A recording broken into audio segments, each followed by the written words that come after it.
Assalamualaikum warahmatullahi wabarakatuh. Yang kita muliakan pimpinan Komisi 8 DPR RI, Bapak Kiai Haji Tubagus Aceh Sadili, Pak Dirjen, Pak Irjen, dan kawan-kawan media yang saya cintai. Saya ingin menyatakan beberapa hal dalam kesempatan yang baik ini. Yang pertama tadi sudah disampaikan oleh Pak Dirjen, jamaah haji terakhir sudah landing kemarin dari Surabaya, kloter 88 Surabaya.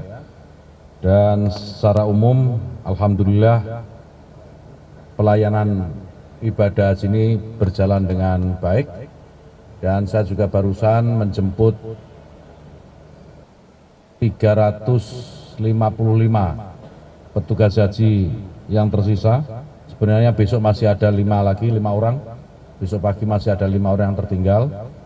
Tapi insya Allah semuanya dalam keadaan baik. Kawan-kawan media yang saya hormati, sebagaimana kita tahu kuota dasar yang diberikan pemerintah Saudi kepada pemerintah Indonesia untuk jamaah haji reguler sebanyak 221.000 yang terdiri dari 203.320 jamaah haji reguler dan 17.680 jamaah haji khusus.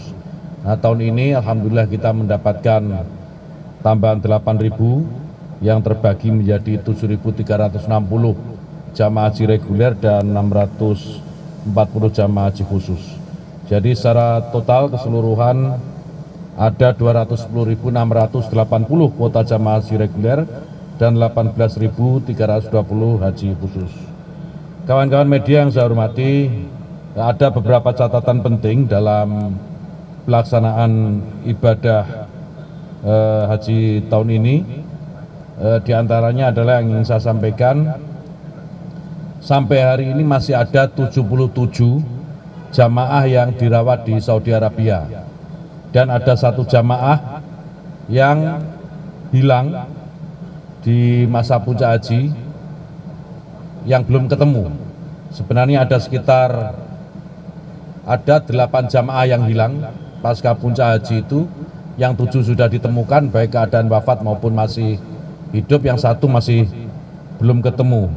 Ini saya sudah perintahkan kepada seluruh jajaran Kementerian Agama yang ada di Saudi Arabia melalui kantor urusan haji untuk terus melakukan proses pencarian terhadap jamaah yang masih belum ketemu sampai saat ini. Dan jamaah wafat sampai hari ini ada 773 jamaah, terdiri dari 752 jamaah haji reguler, 18 jamaah haji khusus, dan 3 jamaah haji furoda. Jamaah yang wafat ini, kawan-kawan sekalian, diantaranya ada 562 orang berusia 65 tahun ke atas dan 81 orang berusia antara 60 sampai 64 tahun, berarti di bawah 65. Sedangkan ada 109 jamaah yang berusia di bawah 60 tahun. Kami mencatat jamaah yang paling sepuh yang wafat berusia 98 tahun ada 2 orang, dan jamaah yang termuda yang wafat 42 tahun. Ini ada 6 orang jamaah yang wafat. Kawan-kawan media yang saya hormati, memang banyak hal-hal yang harus segera kita perbaiki untuk memberikan pelayanan jamaah yang lebih maksimal di tahun-tahun yang akan datang, terutama bagaimana posisi pemerintah Indonesia terhadap penyedia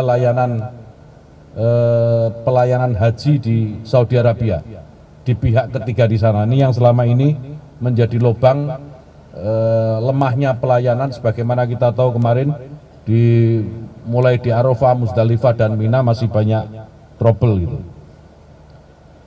Tahun ini kami juga perlu sampaikan kepada kawan-kawan semua, kepada publik melalui kawan-kawan media, ini pertama kali PPIH Arab Saudi tahun pertama ya memfasilitasi safari wukuf lansia dan jamaah disabilitas.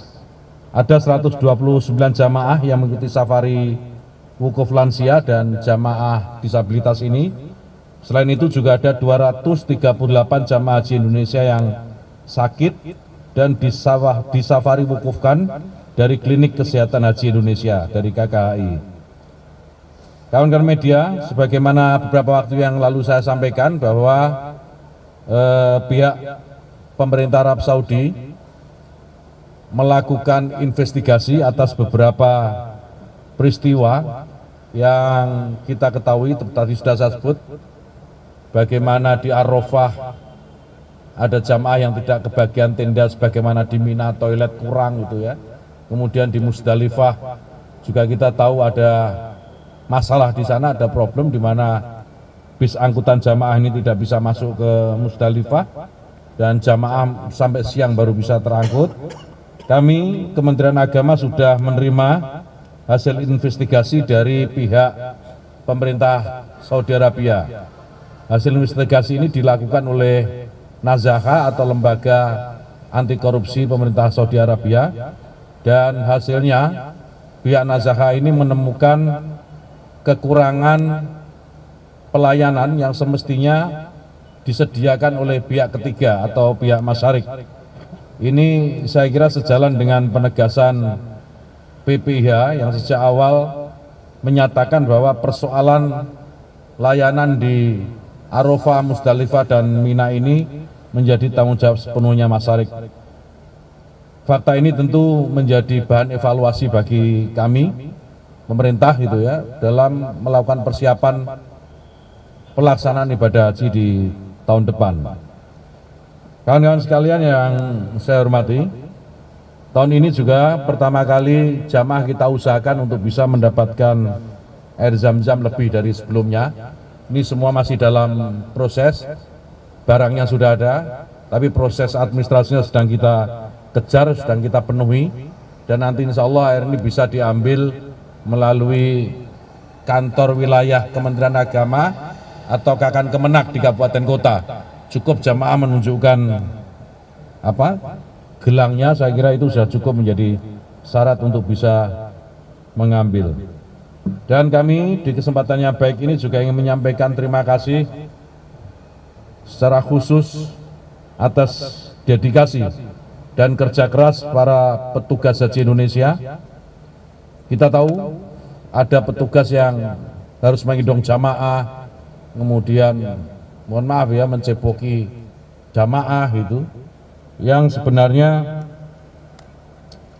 ini di luar tugas pokok mereka, tapi mereka tetap lakukan karena menjadi semacam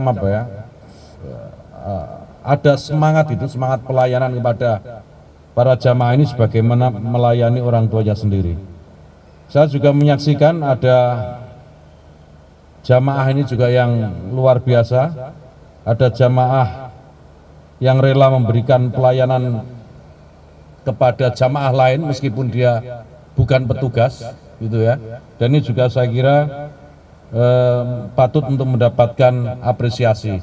Petugas kesehatan juga demikian, memberikan pelayanan secara maksimal kepada seluruh jamaah, dan saya dan beberapa yang lain, Pak Aceh juga pasti menyaksikan bagaimana petugas kesehatan ini berjibaku ketika memberikan layanan kesehatan kepada para jamaah.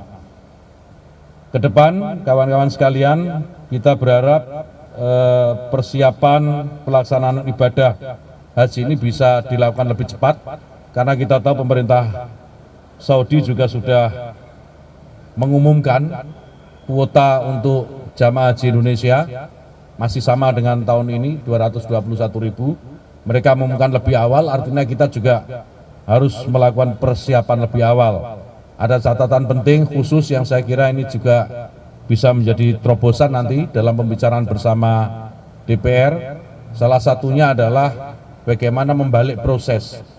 Kemarin itu jamaah lunas dulu baru cek kesehatan, sehingga seringkali petugas kita ini nggak berani atau merasa nggak enak hati, nggak meloloskan meskipun dalam kondisi payah jamaah itu, karena alasan sudah melunasi. Nah, kita berharap nanti pembicaraan, tergantung pembicaraan bersama DPR, mudah-mudahan disepakati nanti bisa dirubah posisinya. Jadi cek kesehatan dulu, kalau dinyatakan sehat layak baru melunasi.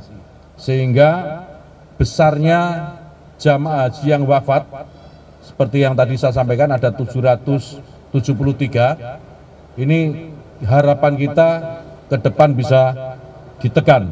Karena jamaah wafat tahun ini, jamaah wafat terbesar sejak 2015. Jadi tahun-tahun ke depan kita berharap jamaah wafat tidak sebesar tahun ini dengan pengetatan syarat istiqtoah kesehatan ini.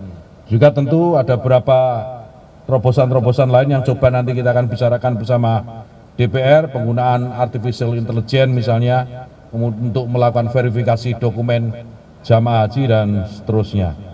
Saya kira ini kawan-kawan sekalian yang bisa saya sampaikan, dan mudah-mudahan apa yang kita ikhtiarkan bersama ini dalam memberikan pelayanan kepada para jamaah mendapatkan penilaian sebagai amal soleh dari Allah Subhanahu wa Ta'ala. Itu yang kami harapkan, dan mudah-mudahan jamaah haji semua diberikan predikat mabrur, dan kami mohon kawan-kawan semua mohon doanya agar kami tetap diberikan kekuatan dalam melakukan persiapan-persiapan dan pelayanan-pelayanan kepada jamaah ke depan agar semakin baik. Saya kira itu, nanti kita mohon Pak Aceh untuk bisa memberikan statementnya. Terima kasih. Assalamualaikum warahmatullahi wabarakatuh.